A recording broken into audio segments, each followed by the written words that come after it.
ஜாதி அடிப்படையில் வந்ததில்லை இந்த தீட்டு. வெளிநாட்டுக்கு போனீங்கன்னா அங்கே இருக்கிற மண், காற்று, காய்கறி, பால் முதற்கொண்டு எல்லாம் தமோ குணம் ரஜோ குணமானது.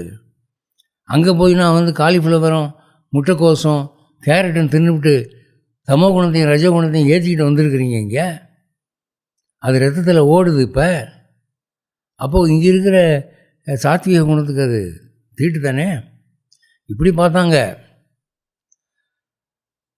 அப்போது என்ன ஆச்சு அப்படின்னு சொன்னால், இந்த சத்துவ குணத்தை ஏற்படுத்துறதுக்கு ரொம்ப பாடுபட்டாங்க ரிஷிகளும் இந்த சமூக தலைவர்களும்.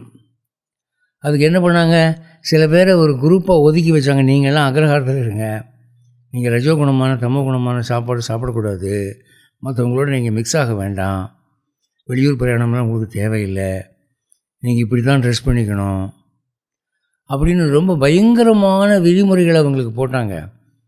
அக்ரஹாரத்தில் இருக்கக்கூடிய அர்ச்சகர்களுக்கு வாழ்க்கை முறை ரொம்ப கஷ்டம். நீங்கள் அந்த வாழ்க்கை வாழ்ந்து பார்த்தா தெரியும் உங்களுக்கு.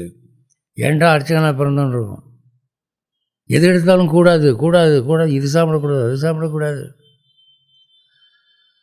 அப்படி வச்சு மற்றவங்க நீங்கள் அவங்கக்கிட்ட போகாதீங்க, அவங்க அவங்க சத்துவ குணத்தை மெயின்டைன் பண்ணுறாங்க, சுத்தம், நீங்கள் போய் தீட்டாக்கிறாதீங்க என்று மற்றவர்களை விலக்கி வைத்தார்கள். பின்னால் என்ன ஆகி போச்சுன்னா, இந்த உள்நோக்கம் மறைஞ்சு அது ஒரு ஜாதி பழக்கமாகி போச்சு.